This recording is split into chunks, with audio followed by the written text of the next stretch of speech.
Hello student, very good morning to you all.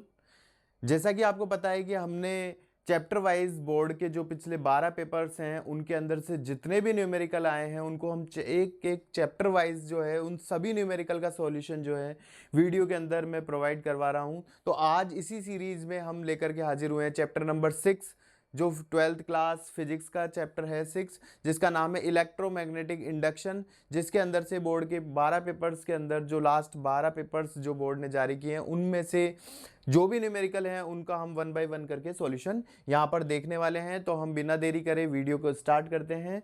तो जो पहला क्वेश्चन हमारे पास आ रहा है वो है a magnet is brought towards a coil as shown in the adjoint figure in which direction the induced current will be. अब हमें जो है यहाँ पर एक मैग्नेटिक ये जो है कोयल दी गई है जिसके अंदर यहाँ गैल्वेनोमीटर अटैच है, ताकि इसमें जो करंट फ्लो हो तो उसे गैल्वेनोमीटर यहाँ डायरेक्शन हमें बता दे।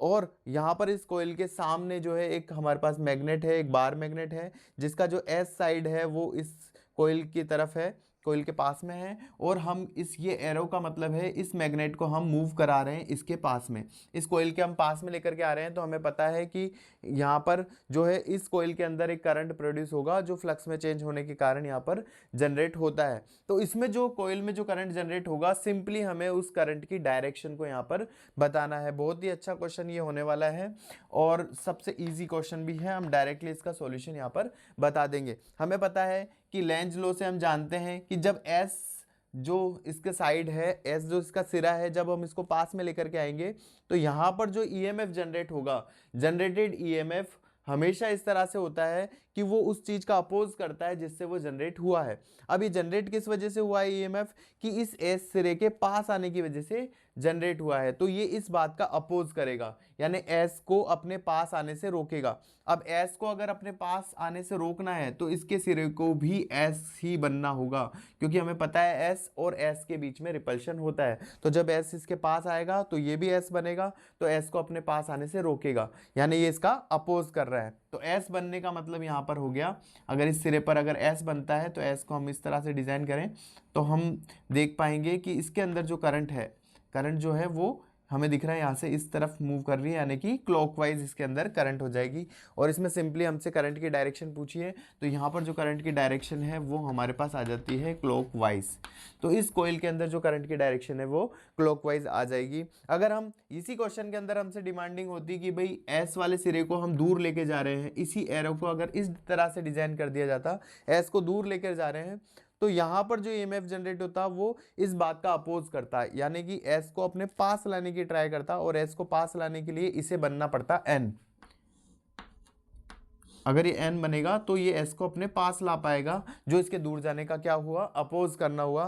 तो ये एन बनेगा, यानी कि इसमें जो करंट होगी वो एंटी क्लॉकवाइज हो जाएगी। इसी तरह से अगर एन सिरा होता और एन सिरा इस साइड होता और वो इसके पास आ रहा होता, अगर ये मैग्नेट इस तरह से होती एन एंड एस और एन सिरा जो है इसके पास आ रहा होता, तो ये इसे रोकने के लिए इसका पास आने का अपोज करता, और पास आने का अपोज करने का मतलब है इसे भी एन बनना होता, यानी कि एन सिरे के पास आने वाली कंडीशन में करंट जो है एंटी क्लॉकवाइज फ्लो यहाँ पर होती। और इसी तरह से जब एन सिरा अगर दूर लेकर जाया जाता, तो जब एन दूर जाता तो उसका अपोज करने के लिए इसको बनना होता एस, यानी कि यहाँ जो करंट है वो क्लॉकवाइज होती। इस तरह से एग्जाम में किसी भी तरह से हमें एन या एस में से किसी भी एक को पास या दूर लाते हुए एरो बना करके हमसे पूछा जा सकता है, तो करंट की डायरेक्शन हमको बतानी होगी, क्योंकि कई जो पेपर्स हैं उसमें बार बार इसी चीज़ को अलग अलग तरीके से पूछा गया है। मैंने सभी क्वेश्चनों का सोल्यूशन यहाँ पर आपको बता दिया है, फिर भी जब अगले क्वेश्चन आएंगे तो हम उसको भी देखते जाएंगे। अब इसके बाद बढ़ते हैं हम नेक्स्ट क्वेश्चन की ओर। तो नेक्स्ट क्वेश्चन जो हमारे पास है वो है two concentric circular coils of radius r1 and r2 are placed coaxially with centers coinciding, जहाँ पर r1 की वैल्यू r2 से लेस है, वेरी वेरी लेस है। Obtain the mutual inductance of this arrangement. हमारे पास दो कोएक्सियली जो है कोइल्स हैं, तो उसे हम पहले ड्रॉ कर लेते हैं। हमारे पास पहली जो कोइल है वो इस तरह से है, ये हमारे पास फर्स्ट कोइल है। और सेकंड जो कोइल है वो भी कोएक्सियली है, सेम उसकी भी एक्सिस वही है जो इस वाली कोइल की है। तो हम देख ये हमारे पास दूसरी कोइल है, हम देख रहे हैं दोनों कोइल का जो एक्सिस है वो ये वाला है और दोनों का जो एक्सिस है वो सेम है, एक दूसरे में कोइंसाइड है, दोनों कोएक्सियल है, एक ही अक्षीय समाक्षीय कुंडलियां ये यहाँ पर हो है हमारे पास। और दोनों की जो रेडियस है वो अलग अलग है, एक की रेडियस कम है R1, एक की रेडियस ज़्यादा है R2। वो उस तो R2 जो बड़ी रेडियस वाली है वो ओवर है, बड़ी है, जैसे हमने ऊपर से ये ड्रॉ करा ये बड़ी वाली है, ये यहाँ से इसकी जो रेडियस है यहाँ से यहाँ तक ये ज़्यादा है, जबकि ये जो है इस वाले की रेडियस जो है कम है इसके कंपैरिजन में। तो हमें म्यूचुअल इंडक्टेंस फाइंड आउट करना है इस अरेंजमेंट का। अब हम म्यूचुअल इंडक्टेंस यहाँ पर निकालेंगे, अन्योन्य प्रेरण गुणांक यहाँ पर निकालेंगे। तो by the definition of mutual inductance, by the definition of mutual inductance, हमें पता है कि सेकंड कॉइल का जो म्यूचुअल इंडक्टेंस होगा या उसमें से जो जनरेटेड जो फ्लक्स होगा सेकंड कॉइल में, वो सेकंड कॉइल में जो जनरेटेड फ्लक्स होगा वो फर्स्ट कॉइल के अंदर फ्लो होने वाले करंट के प्रोपोर्शनल होता है, जिससे हमारे पास ये रिलेशन हम फाइंड आउट कर चुके हैं। जो फ्लक्स होता है वो प्रोपोर्शनल होता है फर्स्ट कॉइल में फ्लो होने वाले करंट के, क्योंकि फर्स्ट कॉइल में जितना ज़्यादा करंट फ्लो होगा उससे उतनी ज़्यादा फील्ड लाइंस जो है मैग्नेटिक फील्ड लाइंस बनेगी, और वो जब दूसरी कॉइल से पासिंग होगी तो वहाँ पर जो फ्लक्स में चेंज होने के कारण ईएमएफ जनरेट होता है, हम जानते हैं। तो उसमें जो सेकंड कॉइल में जो फ्लक्स जनरेट होगा वो डायरेक्टली प्रोपोर्शनल होता है फर्स्ट कॉइल में फ्लो होने वाले करंट के, और वहीं से हमारे पास ये आता है म्यूचुअल इंडक्टेंस वाला कोफिशिएंट। इसको हम दे देते हैं इक्वेशन नंबर 1। अब हम इस फ्लक्स की वैल्यू को यहाँ पर फाइंड आउट करेंगे कि सेकंड जो कोइल है जिसकी रेडियस बड़ी है R2 है, उसमें जनरेटेड फ्लक्स क्या होगा। तो by the definition of flux, by the definition of flux, हमें पता है कि सेकंड कोइल में जनरेटेड जो फ्लक्स होगा, फ्लक्स की वैल्यू होती है B.A, मैग्नेटिक फील्ड और area.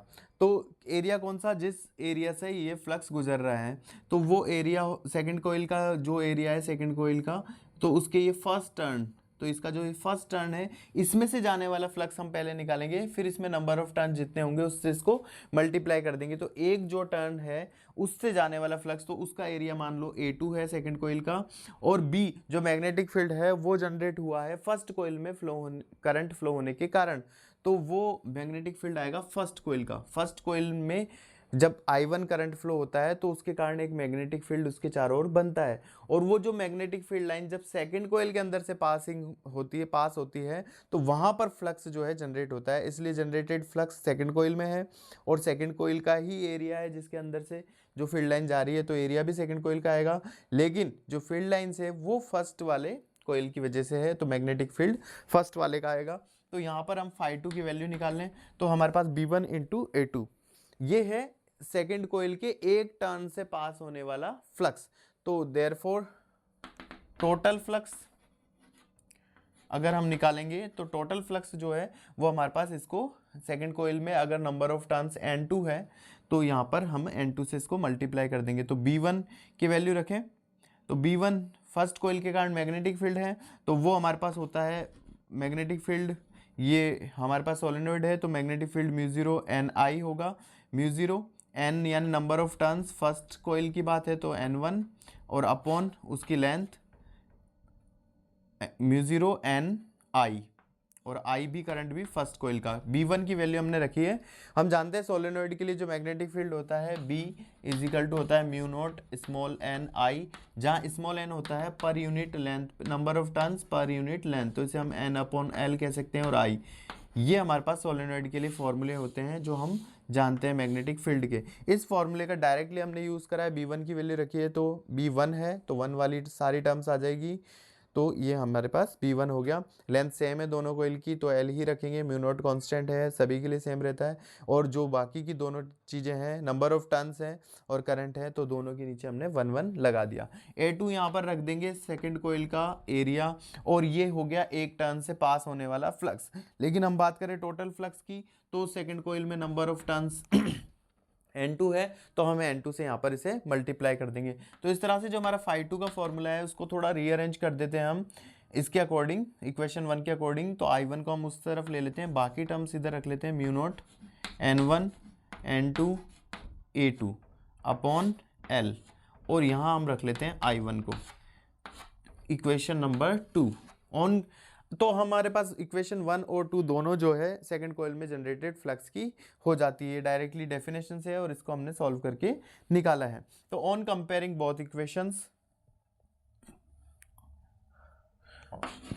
On comparing both equations, हमारे पास सॉल्यूशन दोनों को अगर हम कंपेयर करें तो ये जो m है म्यूचुअल इंडक्टेंस है, उसकी वैल्यू यहाँ पर इसके बराबर आ जाती है, वो है mu naught N1 N2 upon L A2, और हमारे पास म्यू नॉट की वैल्यू यहाँ पर फाइंड आउट हो जाती है, जो कि हम यहाँ फाइंड करना चाहते थे। क्वेश्चन की डिमांड थी कि हम ऑब्टेन करना है म्यूचुअल इंडक्टेंस की वैल्यू को इस अरेंजमेंट के लिए, तो म्यूचुअल इंडक्टेंस जो इस अरेंजमेंट का होगा उसका सॉल्यूशन ये हमारे पास हो जाता है। इसके बाद हम बढ़ेंगे नेक्स्ट क्वेश्चन की ओर।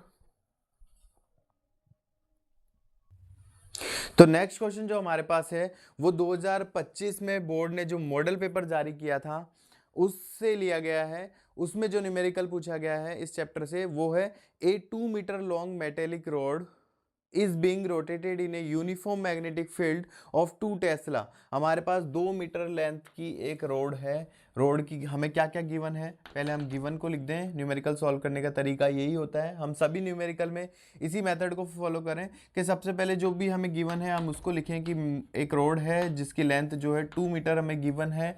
उसके बाद वो एक मैग्नेटिक फील्ड B जिसकी वैल्यू 2 टेस्ला है उसके अंदर रोटेट कर रही है at a frequency of 50 revolution per second, और उसका जो रोटेशन है वो 50 रिवॉल्यूशन कंप्लीट कर रहा है इन 1 सेकेंड पर सेकेंड। 50 रिवॉल्यूशन यानी इसकी जो फ्रीक्वेंसी है small f that is 50 hertz. 50 revolution per second, revolution per second को हम हर्ट्ज कहते हैं।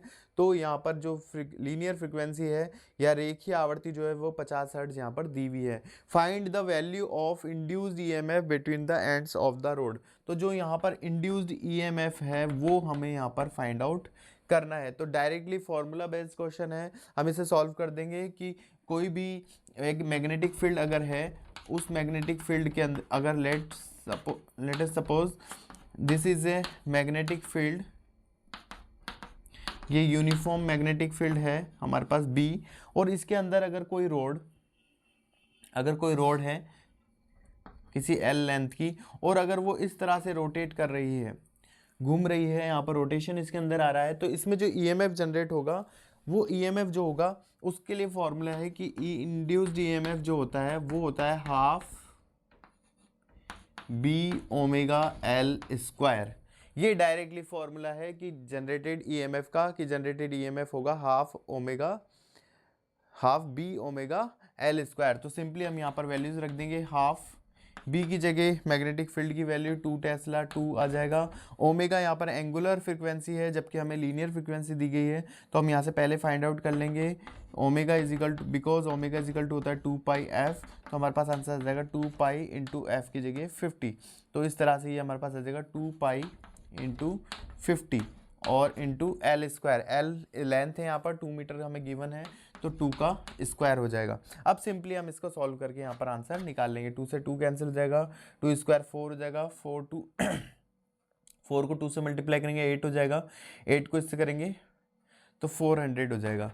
तो 400 इंटू पाई, हम यहाँ पर पाई की वैल्यू को भी रख देंगे, तो इसका जो है हमारे पास एग्जैक्ट आंसर यहाँ पर निकल के आ जाएगा 3.14, और फिर हम इसको मल्टीप्लाई करके आगे सॉल्व कर लेंगे। तो इस तरह से जो है हमारा फाइनली EMF का जो है आंसर यहाँ पर आ जाएगा। तो ये जो जनरेटेड EMF है और EMF की यूनिट वोल्ट होती है, इलेक्ट्रोमोटिव फोर्स है, पर ये जो वोल्टेज में होता है तो इसकी यूनिट वोल्ट के अंदर हमारा आंसर आ जाएगा। जब भी हमारे आंसर आए तो न्यूमेरिकल के अंदर यूनिट का ज़रूर हम ध्यान रखें, विशेष करके जब गिवन होती है जो भी टर्म्स उसमें देख लें कि वो सारा एक ही सिस्टम में होनी चाहिए। MKS में या SI में हम सॉल्व कर रहे हैं तो एक ही सिस्टम ऑफ यूनिट होना चाहिए। दूसरा, जब इनकी वैल्यू को रख के हम सॉल्व करते हैं, जब हमारे पास आंसर आ जाए तो उसकी जो यूनिट हो उस यूनिट को भी यहाँ पर हम ज़रूर से लगाएं, और क्वेश्चन को सिस्टमेटिक अगर हम सॉल्व करेंगे, जहाँ डायग्राम की ज़रूरत हो डायग्राम भी बनाएं, क्वेश्चन में गिवन हो तभी बनाए, ऐसा जरूरी नहीं है। हमें भी क्वेश्चन के अकॉर्डिंग जो डायग्राम की जब रिक्वायरमेंट हो तो हमें उस डायग्राम को भी बनाना है, जो गिवन चीज़ें हैं उन्हें भी हमें लिखना है, और फिर फॉर्मूला भी जो हम नोन है कि because we know that the generated EMF will be this, और इस तरह से हमें बताना है, उसमें वैल्यू पुट करनी है, सॉल्यूशन करना है, आंसर निकालना है, यूनिट लिखना है। ऐसा कंप्लीट लिखने पर ही हमें जो है पूरे मार्क्स दिए जाते हैं, क्योंकि बोर्ड में हर स्टेप के मार्क्स होते हैं और उसी के अकॉर्डिंग जो है कॉपियाँ यहाँ पर चेक होती है। तो हम इस चीज़ का विशेष करके ध्यान रखें। अब हम बढ़ेंगे नेक्स्ट क्वेश्चन की ओर। तो नेक्स्ट जो हमारे पास क्वेश्चन है वो भी 2025 में बोर्ड ने जो मॉडल पेपर जारी किया था उसी में से लिया गया क्वेश्चन है, और ये पहले भी बोर्ड में कई बार पूछा गया है। तो इस क्वेश्चन को भी ध्यान से देखिए, काफ़ी इंपॉर्टेंट जो ये क्वेश्चन होने वाला है, और हमारी जो अंडरस्टैंडिंग है वो भी और ज़्यादा इसके अंदर क्लियर होने वाली है, न केवल इस क्वेश्चन में बल्कि मैग्नेटिक फील्ड से रिलेटेड भी। तो हम देखेंगे ये क्वेश्चन में पूछा है predict the polarity of the capacitors. हमें ये जो कैपेसिटर है यहाँ पर ए बी जो कैपेसिटर है इसकी पोलरिटी को बताना है, इसकी ध्रुवता को बताना है, हमें बताना है इसकी कौन सी जो प्लेट है, कैपेसिटर में दो पैरेलल प्लेट्स होती है, इसकी कौन सी प्लेट जो है पॉजिटिव बनेगी और कौन सी प्लेट जो है नेगेटिव बनेगी in the situation described bye given diagram. इस जो सिचुएशन इस डायग्राम में दी है उस सिचुएशन को देख करके हमें इसकी पोलरिटी जो है डिफाइन यहाँ पर करनी है और इसका सॉल्यूशन हमें करना है। हम देख रहे हैं कि यहाँ पर जो है एक कॉइल इसके बीच में रखी गई है और यहाँ पर दोनों साइड जो है एक एक मैग्नेट है। हम देख रहे हैं इस मैग्नेट में जो इसका एन सिरा है, एन जो साइड है उसे मूव करके हम इस कॉइल के पास लेकर के आ रहे हैं। अब जब हम इसके पास में लेकर के आ रहे हैं एन साइड को, तो हमें पता है कि इसमें जो ईएमएफ जनरेट होगा वो हमेशा उस चीज का अपोज करेगा जिससे वो जनरेट हुआ है। ये जनरेट हुआ है इस एन के पास आने से, तो ये इसका अपोज करना मतलब एन को दूर भेजने की ट्राई करेगा, और एन को दूर भेजने के लिए इसे खुद को भी बनना होगा एन। तो ये बनेगा एन। एन का मतलब हो गया इसका इस साइड ये जो वाला जो फेज है उसमें एन यानी कि एंटी क्लॉकवाइज करंट फ्लो होगी। एंटी क्लॉकवाइज इस तरह से ए से लेकर बी तक ऐसे एंटी क्लॉकवाइज जो है इस सर्किल के अंदर करंट फ्लो होगी, यानी कि ऐसे करंट फ्लो होगी। अब हम दूसरी साइड से अगर हम देखें तो दूसरी साइड से जब हम इस साइड से मैग्नेट को पास में लेकर आ रहे हैं और उसका सिरा यहाँ वाला एस सिरा है, एस सिरे को पास लेकर आ रहे हैं, तो उसका भी यहाँ पर अपोज होगा, और उसका जब अपोज होगा तो उसके कारण यहाँ पर जो है करंट बनेगी वो एस ही बनेगी, एस का अपोज करेगी। और हमें पता है अगर हमारे सामने एक कोयल रखी है और यहाँ पर अगर मैं उस कोयल को अगर यहाँ सामने कोयल रखी है और मैं वहाँ पर कह रहा हूँ कि इस मेरी तरफ से देखने पर मुझे करंट एंटी क्लॉकवाइज दिखाई दे रही है ये वाली, तो इसी समय पर ये एंटी क्लॉकवाइज करंट अगर कोई व्यक्ति दूसरी तरफ से अगर उसी करंट को देखेगा तो उसे वो क्लॉकवाइज दिखाई दे रही होगी। तो ये एस की वजह से जो क्लॉकवाइज करंट बनेगी वो राइट हैंड साइड से देखने पर क्लॉकवाइज दिखेगी और लेफ्ट हैंड साइड से देखने पर एंटी क्लॉकवाइज दिखेगी, यानी दोनों ही सिचुएशन के अंदर करंट की जो डायरेक्शन है वो यही रहने वाली है।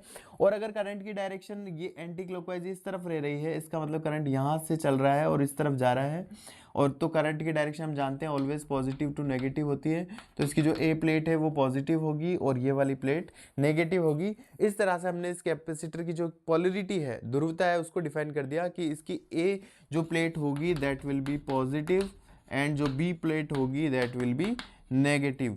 ये किस वजह से हो जाएगी, तो करंट के अगर इस वाली साइड से देखें तो करंट के एंटी क्लॉकवाइज होने के कारण। और इस तरह से हमने यहाँ पर पोलरिटी डिफाइन कर दी। पोलरिटी के अलावा अगर इस कॉइल में फ्लो होने वाले करंट की डायरेक्शन हमसे पूछी जाती है कि लेफ्ट साइड से देखने पर कैसी होगी तो एंटी क्लॉकवाइज होगी, राइट साइड से देखने पर कैसी हो जाएगी तो क्लॉकवाइज यहाँ पर हो जाएगी। इस तरह से हमने इस क्वेश्चन का सॉल्यूशन किया। आप इसका स्क्रीनशॉट ले सकते हैं और फिर हम बढ़ते हैं अब नेक्स्ट क्वेश्चन की ओर।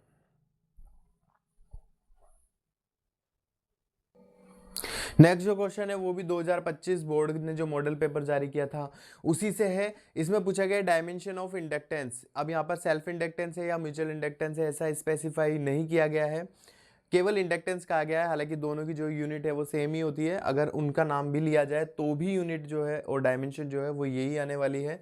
तो हम इसे सॉल्व कर लें, क्योंकि ये उस चैप्टर से है जिसमें हमने जनरेटेड ईएमएफ निकाला था, फ्लक्स में चेंज होना निकाला था। तो हमें पता है कि जो जनरेटेड ईएमएफ होता है वो d phi upon d t के बराबर होता है। कि जब भी किसी कोयल से रिलेटेड या कोयल से जो है जाने वाला फ्लक्स में जब चेंज होता है, तो फ्लक्स में जिस रेट से चेंज होता है, जितना फास्टली चेंज होता है, उतना ज़्यादा जनरेट होता है ईएमएफ। ये फॉर्मूला हम जानते हैं कि generated EMF is equal to होता है d phi upon d t. और यहाँ पर जो फाई की वैल्यू है वो सेल्फ इंडक्टेंस के केस में phi is equal to L I होता है, और यही अगर म्यूचुअल इंडक्टेंस का केस होता तो फाई इज इक्वल टू होता है एम आई। ये चीज़ होती है। दोनों ही केस के अंदर हम देख रहे हैं फाई की जो वैल्यू है वो एल आई या एम आई होती है। इनमें से कोई सा भी एक हम यहाँ अप्लाई कर लें। अगर ये सेल्फ इंडक्टेंस है तो ई एम एफ यहाँ रख दें, फाई की जगह अगर हम एल आई रखेंगे तो एल इसमें बाहर आ जाएगा और ये हो जाएगा D I upon d T.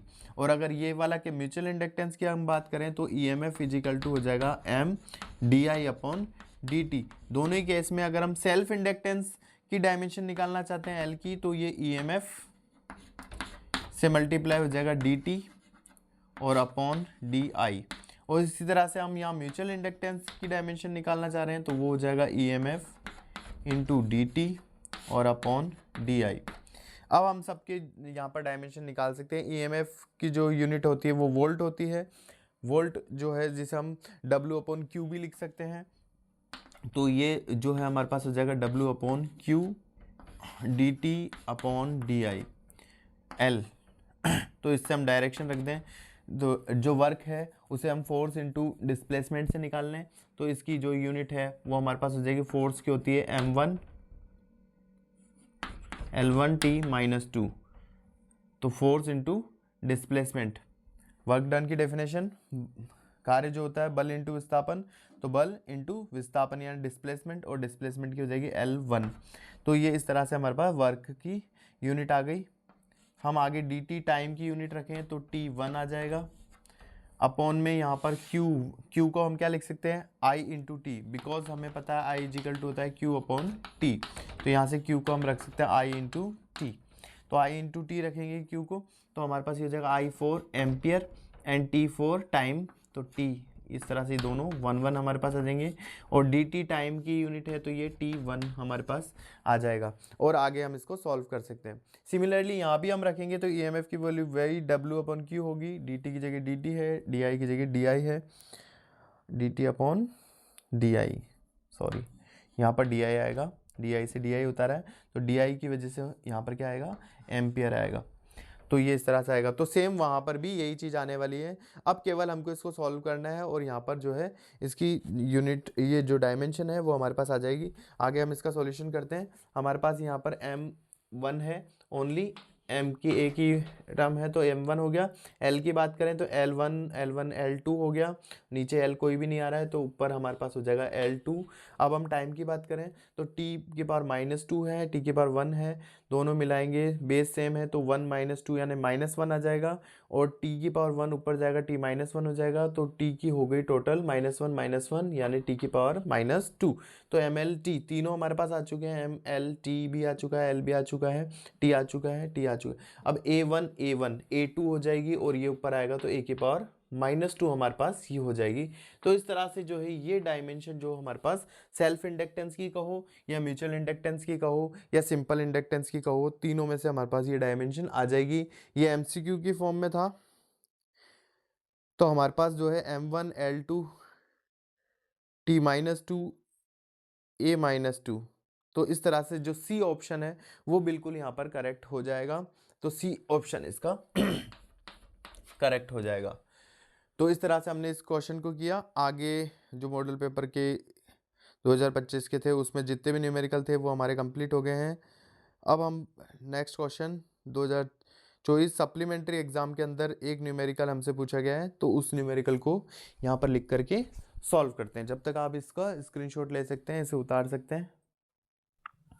तो ये जो हमारे पास 2024 सप्लीमेंट्री एग्जाम जो RBSC का हुआ उसके अंदर जो न्यूमेरिकल पूछा गया है, अब हम उस क्वेश्चन को देख लेते हैं। वो क्वेश्चन कह रहा है कि current in a circuit falls from 0.2 ampere to 0, यानी कि करंट एक सर्किट के अंदर जो इसकी स्टार्टिंग किसी टाइम पर उसकी वैल्यू 2 एम्पियर थी और अचानक से उसकी वैल्यू जो है 0 एम्पियर हो जाती है इन 0.2 सेकेंड। और ऐसा जो हुआ है वो केवल 0.2 सेकेंड के अंदर हुआ है। यानी कि हमें जो गिवन है हमें कि स्टार्टिंग में करंट जो I1 है वो हमारे पास था 2 एम्पियर, या 2.0 एम्पियर। बाद में वो करंट हो जाता है हमारे पास ज़ीरो, बाद में वो करंट हो जाता है जीरो। तो हम निकालें करंट में जो चेंज है वो चेंज कितना होता है, तो चेंज हमारे पास 2 माइनस ज़ीरो, यानी कि हमारे पास 2 एम्पियर का जो है डेल्टा आई करंट में जो डिफरेंस है वो 2 एम्पियर हमारे पास निकल करके आ जाता है।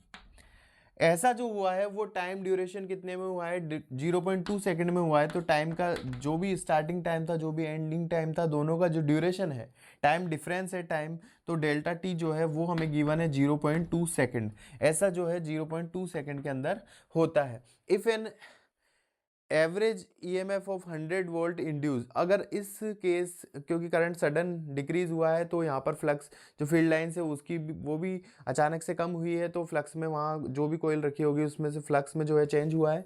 तो फ्लक्स में जब चेंज हुआ है तो यहाँ ईएमएफ जनरेट हुआ है। तो डायरेक्टली हमें क्वेश्चन में जो जनरेटेड ईएमएफ है, एवरेज ईएमएफ है, वो 100 वोल्ट है, वो हमें गिवन है। तो हमें फाइंड करना है सेल्फ इंडक्टेंस कोफिशिएंट। तो हमें सेल्फ इंडक्टेंस कोफिशिएंट फाइंड करना है। हमें पता है कि जो जनरेटेड ईएमएफ है उसका फॉर्मूला होता है d phi upon d t, d phi upon d t. और फाई की जगह अगर हम एल आई रख दें तो एल यहाँ आउटसाइड आ जाएगा और D I upon d T. इस फॉर्मूले को हम यहाँ पर अप्लाई करें और सेल्फ इंडक्टेंस की वैल्यू निकालें। हमें ईएमएफ गिवन है क्वेश्चन में 100 वोल्ट, तो हम यहाँ 100 रख देंगे। एल की वैल्यू हमें फाइंड आउट करनी है। डी आई है चेंज इन करंट, हम इसको डेल्टा आई भी बोल सकते हैं, डी आई भी बोल सकते हैं। तो ये यहाँ हमारे पास आ जाएगा, या इसको भी डेल्टा में फॉर्म में लिख लेते हैं हम। तो ये इस तरह से हो जाएगा change in flux and change in time. तो डेल्टा आई जो है वो हमारे पास है 2 एम्पियर, तो 2 एम्पियर हमारे पास आ जाएगा। डेल्टा टी टाइम जो है 0.2 सेकंड है, तो वो हमने रख दिया। तो एल की वैल्यू हमारे पास आ जाएगी 100 इंटू 0.2 अपॉन 2। तो इस तरह से जो हमारे पास सॉल्व करके आ जाएगा 2 से 10 टाइम, तो ये 10 हमारे पास आ जाएगा।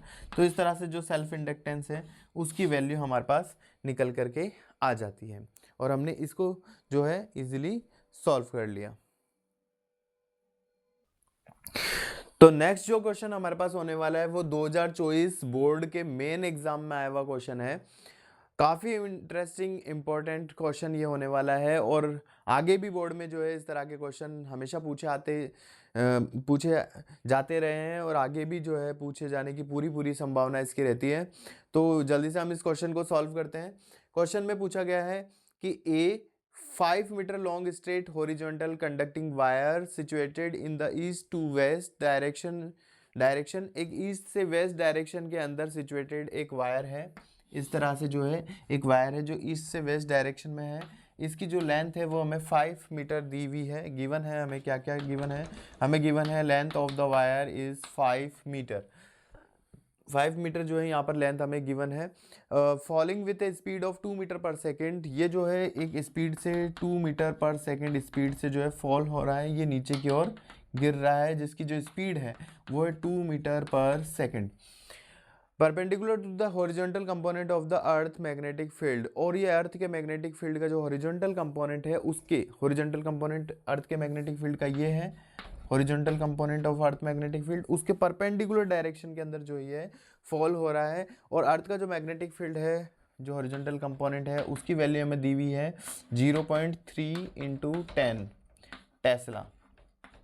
ये जो है अर्थ के मैग्नेटिक फील्ड की वैल्यू यहाँ पर गिवन है। हमें जो फाइंड करने को कहा गया है, find the instantaneous value of the EMF induced between the ends of the wire. तो इस वायर के जो दोनों एंड्स है जिसमें इंड्यूस जो ईएमएफ जो इंड्यूस्ड होगा उस इंड्यूस्ड ईएमएफ की वैल्यू हमें फाइंड आउट करनी है। इंड्यूस्ड ईएमएफ जो है हमें फाइंड आउट करना है, ये हमारे लिए एक टास्क है। अब जो है ये भी डायरेक्टली फार्मूला बेस्ड क्वेश्चन है। हमें पता है कि जो जनरेटेड ईएमएफ होता है, इस केस में हमने डेरिवेशन में सॉल्व किया है, उसकी वैल्यू जो होती है वो होती है BVL BVL। तो सिंपली हमारे पास B है, V है, L है, हमें सिंपली यहाँ पर मल्टीप्लाई करना है तीनों को। B की वैल्यू रख देंगे 0.3 इंटू 10, V की वैल्यू 2 मीटर पर सेकेंड, और L जो है वो 5 है गिवन हमें, तो हम 5 यहाँ पर रख देंगे और इसको सॉल्व कर लेंगे। तो ये हमारे पास 30 जो है वोल्ट यहाँ पर निकल करके आ जाएगा। यानी इस रोड के जो दोनों एंड्स हैं उन दोनों एंड्स पर जो वोल्टेज जनरेट होगा, जो ईएमएफ जनरेट होगा, जो इंड्यूस्ड होगा, उसकी वैल्यू हमारे पास हो जाएगी 30 वोल्ट। इस तरह से जो है हमने इस क्वेश्चन को इजीली सॉल्व कर दिया। आप इसको ध्यान से देख लें, आराम से सॉल्व कर लें, इसका स्क्रीनशॉट ले लें। फिर हम बढ़ते हैं नेक्स्ट क्वेश्चन की। नेक्स्ट जो क्वेश्चन है वो 2024 में जो बोर्ड ने मॉडल पेपर जारी किया था अपनी वेबसाइट पर, उसमें से लिया गया है, न्यूमेरिकल है। वो क्वेश्चन हमें आस्क कर रहा है कि if 2 ampere current flows in the primary coil reduces to 0 in 5 millisecond. अगर कोई एक कोयल है जिसे हम प्राइमरी कोयल बोल रहे हैं, उसमें करंट की वैल्यू स्टार्टिंग हमें गिवन है कि उस प्राइमरी कोयल में करंट की वैल्यू जो स्टार्टिंग में है वो करंट की वैल्यू है 2 एम्पियर, और ये रिड्यूस हो करके हो जाती है 0 एम्पियर। कितने टाइम में हो जाती है? तो यहाँ पर टाइम हमें गिवन है कि ये हो जाती है, टाइम डिफरेंस जो है वो है 5 मिली सेकेंड। 5 मिली सेकेंड, मिली को हम 10⁻³ भी लिख सकते हैं, तो 10⁻³ सेकेंड। तो यहाँ पर चेंज इन करंट जो अगर हम निकालें तो कि कितना हुआ है, तो 2 - 0 इजिकल टू हमारे पास 2 आ जाएगा। तो इस तरह से चेंज इन करंट हमारे पास 2 आ गया है, 2 एम्पियर आ गया है, जबकि चेंज इन टाइम जो है वो हमारे पास 5 मिली सेकेंड या 5 × 10⁻³ सेकेंड यहाँ पर आ गया है। देन 20 मिली वोल्ट, हाँ तो आगे क्वेश्चन कह रहा है कि then the 20 millivolt induced EMF produce. तो यहाँ पर ये क्वेश्चन में हमें गिवन है कि जो इंड्यूस्ड ईएमएफ है वो हमारे पास 20 मिली वोल्ट है। मिली वोल्ट यानी कि इसे भी हम 10⁻³ वोल्ट यहाँ पर लिख सकते हैं। इतना जो है यहाँ पर इंड्यूस्ड ईएमएफ है। तो हमें फाइंड क्या करना है? तो हमें फाइंड करना है determine mutual inductance of this coil. तो हमें इस कोयल का जो म्यूचुअल इंडक्टेंस होगा उसे हमें यहाँ पर फाइंड आउट करना है। सिंपल सा क्वेश्चन है, डायरेक्ट फॉर्मूला बेस्ड क्वेश्चन है। हम यहाँ पर अप्लाई कर दें कि म्यूचुअल इंडक्टेंस के केस में जो ईएमएफ होता है वो बराबर, वैसे जनरली ईएमएफ d∅/dt होता है। अब 5 की वैल्यू जो एम आई रखोगे तो एम जो आउटसाइड आ जाएगा और यहाँ di/dt यहाँ पर हो जाएगा। तो हम यहाँ वैल्यूज़ को रख दें। इसमें ईएमएफ की वैल्यू हमें यहाँ पर गिवन है तो इसे हम रख देंगे 20 × 10⁻³ इजिकल टू म्यूचुअल इंडक्टेंस एमएम में फाइंड करना है। डी चेंज इन करंट है, 2 एम्पियर है तो यहाँ 2 आ जाएगा। dt चेंज इन टाइम है तो 5 × 10⁻³ है तो ये हमारे पास आ जाएगा। तो इससे हमारे पास म्यूचुअल इंडक्टेंस m का जो वैल्यू है वो हो जाएगी 20 × 10⁻³ × 5 × 10⁻³ और हम इसको सिंपली सॉल्व कर लेंगे। 2 से 10 टाइम कट जाएगा, 5 और 10 को मल्टीप्लाई करेंगे तो हमारे पास 50 आ जाएगा इंटू 10⁻³ यानी माइनस। तो नेक्स्ट जो न्यूमेरिकल्स हैं उसमें 2023 जो बोर्ड का जो मॉडल पेपर जारी हुआ था उसमें पूछा गया है। अब जैसा कि हम देख रहे हैं ये क्वेश्चन फिर से रिपीट हुआ है। इस क्वेश्चन को हमने इसी वीडियो के अंदर स्टार्टिंग में देखा था कि ये कोयल जब इसके पास आ रही है, ये कोयल जब इसमें आ रही है तो हमें जो ये कैपेसिटर की प्लेट है उसकी पोलरिटी बतानी थी। तो हमने देखा था यहाँ पर कि ए प्लेट पॉजिटिव और बी प्लेट जो है नेगेटिव यहाँ पर फाइंड आउट हुई थी। तो ये सेम जो है क्वेश्चन यहाँ पर रिपीट हुआ है, तो ये इजीली सॉल्व हो ही जाएगा। हमने इसी वीडियो के अंदर इसका सॉल्यूशन देखा है। इसी तरह से 2022 में जो बोर्ड का सप्लीमेंट्री एग्जाम था उसमें जो क्वेश्चन पूछा था उसमें भी ये क्वेश्चन जो है रिपीट हमने इसी वीडियो के अंदर सॉल्यूशन देखा है इसका। और हमने देखा है कि जो दो कोइल्स होती है, जो कोएक्सियल के कोइल्स होती है, दोनों की जो अक्ष है वो समान है, समाक्षीय कोइल है। तो दोनों के कारण जो म्यूचुअल इंडक्टेंस एम की वैल्यू होगी वो क्या होगी, हमने इसको बहुत अच्छे से देखा था। तो वो उसी तरह से सेम एज इट इज ये सॉल्व हो जाएगा। सेम ऐसे ही 2022 जो बोर्ड सप्लीमेंट्री एग्जाम है उसमें क्वेश्चन पूछा है dimension of self inductance. Self inductance की डायमेंशन पूछी गई है, ये भी रिपीट क्वेश्चन है, हमने इसी वीडियो के अंदर इसका सॉल्यूशन करा है। तो इस तरह से इन दोनों ईयर्स में आने वाले ये जो क्वेश्चन है सारे रिपीटेड क्वेश्चन है और हमने इनके सॉल्यूशन अभी देखे हैं। ऐसे हम 2022 का जो मेन पेपर देखें तो 2022 का जो मेन बोर्ड का पेपर है उसमें से उस पेपर में इस चैप्टर 6 से कोई भी न्यूमेरिकल नहीं पूछा है, केवल डेरिवेशन वाले पोर्शन ही जो है पूछे गए हैं। तो हम इसको, क्योंकि हम न्यूमेरिकल सॉल्व कर रहे हैं तो हम अभी इसके लिए इसको स्किप करेंगे। और 2022 के जो मॉडल पेपर जो बोर्ड ने जारी किया था उसमें जितने भी क्वेश्चन यहाँ पूछे गए हैं, 4 क्वेश्चन जो यहाँ पर पूछे गए हैं उनमें से केवल एक जो है दो क्वेश्चन जो है न्यूमेरिकल की फॉर्म में पूछे गए हैं। तो इन 2 क्वेश्चन को हम यहाँ पर सॉल्व करते हैं। एक बार मैं क्वेश्चन को यहाँ पर लिख दूं, उसके बाद हम इसको सॉल्व करते हैं। तो नेक्स्ट जो हमारे क्वेश्चन है वो 2022 बोर्ड का जो मॉडल पेपर जारी हुआ था उसमें पूछा गया था। फटाफट से हम इस क्वेश्चन का सॉल्यूशन करते हैं। क्वेश्चन है current in a circuit falls from 5 ampere to 0 in 0.1 second. तो हमें गिवन है कि जो गिवन है क्वेश्चन में वो है कि करंट स्टार्टिंग में था 5 एम्पियर, वो फॉल्स होकर हो जाता है 0 एम्पियर। तो चेंज इन करंट जो हमारे पास है वो आ गया 5 माइनस 0, इट मीन्स 5 एम्पियर। ये जो चेंज हुआ करंट में ये 0.1 सेकंड के अंदर होता है। तो टाइम ड्यूरेशन या चेंज इन टाइम जो है वो 0.1 सेकंड हमारे पास आ गया। If an average EMF of 100 volt is induced, और अगर हमें क्वेश्चन में दिया है कि यहाँ पर जो ईएमएफ इंड्यूस्ड हुआ है इस वजह से वो हुआ है 100 वोल्ट, तो हमें सेल्फ इंडक्टेंस कोफिशिएंट जो है सर्किट का वो फाइंड आउट करना है। बड़ा इजी क्वेश्चन है, बार बार रिपीटेड क्वेश्चन है। हमें पता है इंड्यूस्ड ईएमएफ जो होता है वो इजिकल टू होता है L D I upon d T. Simply हम यहाँ वैल्यू रख दें, ईएमएफ 100 है, एल हमें फाइंड करना है, चेंज इन करंट जो है हमारे पास 5 है, जो टाइम है वो हमारे पास 0.1 है। तो हम एल इजिकल टू हमारे पास आ जाएगा 100 इंटू 0.1 अपॉन 5। तो इस तरह से जो ये है हमारे पास इजीली सॉल्व हो जाएगा। इससे 10 हो जाएगा, 50 से 2 टाइम्स, और ये 2। तो L की जो वैल्यू है वो हमारे पास 2 यहाँ पर आ जाएगी। तो इस तरह से जो है हमने इस क्वेश्चन का बड़े इजीली सॉल्यूशन कर दिया। काफ़ी बार ये जो क्वेश्चन है बार बार रिपीट हो रहा है, और इसी तरह से जो है क्वेश्चन जो बोर्ड में आते हैं वो बार बार रिपीट होते हैं। बस ज़रूरत है हमें उन पर अच्छे से प्रैक्टिस करने की। तो अब हम इसका लास्ट जो क्वेश्चन है जो 2022 के ही जो इसी मॉडल पेपर के अंदर और न्यूमेरिकल आया था उस क्वेश्चन को भी हम यहाँ पर देख लेते हैं। एक बार आप इसे नोट कर लें, फिर हम उस क्वेश्चन को देखते हैं। तो नेक्स्ट जो क्वेश्चन है वो 2022 बोर्ड का जो मॉडल पेपर है उसी से है, और ये इस वीडियो का लास्ट न्यूमेरिकल भी है जो इसमें आया हुआ है। तो इसको हम फटाफट से सॉल्व करते हैं। इस क्वेश्चन में है कि a bar magnet NS is moved in the direction of indicated by an arrow between two coils AB and CD as shown in the figure. Figure में हमें दिखा रखा है एक बार मैग्नेट है NS जिसका नाम है, एक पोल N है एक पोल S है, और एरो की डायरेक्शन में मूव कर रहा है, यानी कि ये इस डायरेक्शन में जो है बार मैग्नेट मूव कर रहा है। यहाँ पर दो कॉइल है, एक AB है और एक CD कॉइल है जो इसके दोनों साइड रखी गई है। In which coil the direction of current will look anticlockwise. तो हमसे पूछा गया कि कौन सी ऐसी कोयल होगी जिसमें जो करंट की फ्लो होने की डायरेक्शन है वो एंटी क्लॉकवाइज होगी। If viewed from the left side, अगर इसे लेफ्ट साइड से देखा जाए तो, और लेफ्ट साइड पर एक आई भी यहाँ पर बना रखी है डायग्राम में, इसका मतलब इस पूरे जो कोइल्स है इनको लेफ्ट साइड से देखा जा रहा है, क्योंकि करंट क्लॉकवाइज होगा या एंटी क्लॉकवाइज ये इस बात पे भी डिपेंड करता है कि हम किस डायरेक्शन से इसको देख रहे हैं, इसलिए इस क्वेश्चन में लेफ्ट साइड से इसे बताया गया है। तो फटाफट से हम इसका सॉल्यूशन करते हैं और सॉल्यूशन करके बताते हैं कि कौन सी डायरेक्शन, कौन सी कोइल जो है जिसमें करंट एंटी क्लॉकवाइज फ्लो होगा।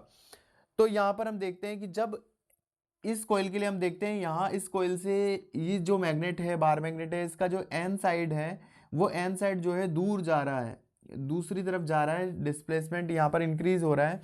तो दूर जब इससे जा रहा है तो इसमें जो ईएमएफ जनरेट होगा वो इस तरह से होगा कि वो इसका अपोज करेगा, और इसका मतलब ये इस एन को दूर जाने से रोकेगा। तो रोकने का मतलब यहाँ पर जो कॉइल में बनेगा वो बनेगा एस, क्योंकि जब यहाँ एस बनेगा तो वो एन को अपनी ओर अट्रैक्ट करेगा, एन दूर जा रहा है और अट्रैक्ट करके वो उसे रोकने की कोशिश करेगा। तो यहाँ एस बनेगा, इसका मतलब यहाँ जो करंट है वो कैसा फ्लो होगा, क्लॉकवाइज यहाँ पर फ्लो हो जाएगा। ठीक है, तो इस कोइल के अंदर जो करंट होगा वो क्लॉकवाइज यहाँ पर फ्लो होगा। इसी तरह से हम दूसरी कोइल के लिए अगर हम देखें तो यहाँ पर एस जो पोल है वो इसके पास जा रहा है, तो इसमें जो फ्लक्स जनरेट होगा वो इस तरह से होगा, वो इसका अपोज करेगा, और अपोज जब इसका करेगा तो वो अपोज करने के लिए यहाँ पर वो एस ही बनाएगा। तो एस को पास आने से रोकने के लिए एस ही बनाएगा, तो यहाँ पर एस बन जाएगा, और एस जब बनेगा तो यहाँ पर जो करंट है वो भी कैसा फ्लो होगा, क्लॉकवाइज यहाँ पर फ्लो होगा। लेकिन अब इसमें ध्यान देने वाली बात यह है कि यहाँ से हम ये एन पोल जब इससे दूर जा रहा है तो इसे रोकने के लिए यहाँ पर एस बन रहा है। तो यहाँ पर जो है यहाँ एस बनेगा किसके सामने, एन पोल दूर जा रहा है तो एन पोल के जस्ट सामने यहाँ जो है वहां पर क्लॉकवाइज करंट फ्लो होगा। किसके सामने बनेगा ये एस, एन के सामने। तो एन इसके राइट साइड में है, तो एन के सामने यानी ये वाला फेज, अगर यहाँ पर कोयल रखी हुई है, एन यहाँ पर है, तो एन के सामने ये वाला फेज जो है एस के अकॉर्डिंग करंट इसमें फ्लो होगा। और अगर उस तरफ से देखने पर इधर एस के अकॉर्डिंग करंट फ्लो हो रहा है, तो इसको अगर हम इस तरफ से देख रहे होंगे तो ये करंट एन के अकॉर्डिंग फ्लो हो रहा होगा। आई होप आप मेरी बात समझ रहे होंगे कि अगर उस तरफ से देखने पर एस का मतलब क्लॉकवाइज करंट फ्लो हो रहा होगा, तो अगर मैं उसको लेफ्ट साइड से देखूंगा तो वो मुझे एंटी क्लॉकवाइज दिखाई देगा। इसका मतलब ए बी कॉइल के अंदर जो करंट फ्लो है हो रहा है वो लेफ्ट साइड से देखने पर हमें कैसा दिखाई देगा, एंटी क्लॉकवाइज दिखाई देगा। ए बी कॉइल का जो करंट होगा वो एंटी क्लॉकवाइज यहां पर होगा। जबकि इस वाले कोयल में हम देखें एस इसके सामने जा रहा है, उसे रोकने के लिए सामने भी एस बनेगा, तो यहां से ये इसके पास जा रहा है, कोयल का फेज यहां है, इस पर एस बनेगा, और हम भी इसी साइड से देख रहे हैं इसे, तो हमें एस ही दिखाई देगा, यानी कि हमें करंट क्लॉकवाइज दिखाई देगा। तो इसमें करंट क्लॉकवाइज दिखाई देगा, इसमें करंट एंटी क्लॉकवाइज दिखाई देगा। ऐसा तब होगा जब हम इसे लेफ्ट से देख रहे हैं। अगर यही सिचुएशन को जस्ट पलट दिया जाए, इस आई को इस साइड रख दिया जाए, तो जो एंटी क्लॉकवाइज करंट है वो अब ये वाला करंट इस तरफ से देखने पर क्लॉकवाइज दिखाई देगा एस के अकॉर्डिंग, और ये वाला करंट जो है एंटी क्लॉकवाइज हो जाएगा। अगर इस क्वेश्चन में इस आई को इस तरफ लगा दिया जाता है तो इसी क्वेश्चन का जो आंसर है वो हमारे सी डी कॉइल हो जाएगा। फिलहाल के लिए as according to the question इसका जो आंसर है एंटी क्लॉकवाइज जो करंट है वो ए बी में फ्लो हो रहा होगा अगर इस सिस्टम को लेफ्ट साइड से देखा जाता है। तो इस तरह से जो इसका जो अंतिम न्यूमेरिकल भी था वो भी हमने सॉल्व कर लिया है। तो इस क्वेश्चन 6 से, इस चैप्टर 6 से जितने भी न्यूमेरिकल जो है पिछले 12 पेपर्स जो बोर्ड के हैं उसमें आए हैं, उनमें से एक एक हर पेपर में से इस चैप्टर 6 के न्यूमेरिकल को निकाल करके मैंने यहाँ पर सॉल्व किया है और हमने इसको कंप्लीट करा है। अब नेक्स्ट वीडियो के अंदर हम जो है 7 चैप्टर 8 चैप्टर और 13 तक भी फटाफट से अगले 3 दिन के अंदर अंदर हम पूरे 13 चैप्टर के जो न्यूमेरिकल हैं उसको यहाँ पर मैं चैप्टर वाइज लाने की यहाँ पर कोशिश करूँगा, और अपनी पूरी कोशिश करूँगा कि जो न्यूमेरिकल है वो सभी को बहुत अच्छे से समझ में आए। फिर भी अगर कहीं पर कोई डाउट रहता है, समझने में प्रॉब्लम रहती है, या कोई और न्यूमेरिकल है जो आपको ऐसा लगता है कि भाई इसको अंडरस्टैंड करने में प्रॉब्लम आ रही है या इसका सॉल्यूशन नहीं हो पा रहा है, तो वो न्यूमेरिकल भी जो है अगर यूट्यूब पे मैसेज पर भी अगर आप डाल देंगे, कमेंट बॉक्स में भी आप डाल देंगे, तो उस क्वेश्चन का भी सॉल्यूशन जरूर से मैं अपनी वीडियो के अंदर इंक्लूड यहाँ पर कर दूंगा। तो इस तरह से आज के यही वीडियो हम समाप्त करते हैं और मिलते हैं अगली वीडियो के अंदर। Thank you.